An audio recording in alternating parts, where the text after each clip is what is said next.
আমি ওই মেয়েটারে ফোন দিয়ে জানি নিলাম, আপু আমার তো 5 বছরের সম্পর্ক, তোমার কয় বছরের সম্পর্ক? তো আমার 6 মাসের সম্পর্ক। তো 6 মাসের সম্পর্ক এরা অনেক দূর আগিয়ে চলে আসছে, হে আস্তে আস্তে বিয়ে হবে। আর আমার 5 বছরের সম্পর্ক পিছনে ফালাই দিছে, আমাকে ব্ল্যাক লিস্টার করে রাখছে।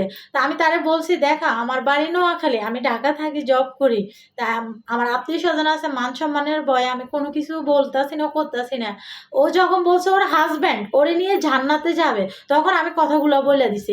আমি কই দেখেন, আমি ওদের এলাকায় যাইয়া আমি আমার মোবাইলটা, আমি কথাগুলা যদি বলি ওদের চেয়ারম্যান মেম্বারের কাছে, তখন চেয়ারম্যান মেম্বারে যেটা সত্য সুস্থ বিচার, ওই বিচারটা তো করবে না, অন্য কোনো বিচার করবে। এ কথা বলছে, এরকম আমাকে একটু আবার সময় দেন। তো ও ফোনটা কাইটে দিছে, কাইটে দিয়া কিছুক্ষণ পরে আমি ফোন দিয়া আমি ওরে ব্লক করে দিছি, ওর ফ্যামিলিতে সবাইকে আমি ব্লক করে দিছি।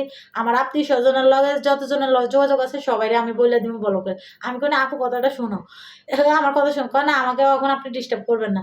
তো আফুরা ভাইয়ারা আমি আপনাদেরকে বলতেছি, আমার মতন কেউ এরকম ফান্দে পড়বেন না। আমি 5টা বছর ওর সাথে কথা বলি, কি পাইলাম? ও অন্য মেয়েকে বিয়ে করবে, ও আমারে বলক মেরে রাখছে, ওই মেয়েটা আমারে বলে। তা আমার ভিডিওটা বেশি বেশি করে শেয়ার করে দেন, যেন ওই বদমের ছেলের হাতে যাই পড়ে। আর আমার মতন ভুল কেউ করবেন না, নইলে মারা যাবেন, আমি তো জীবিত আছি।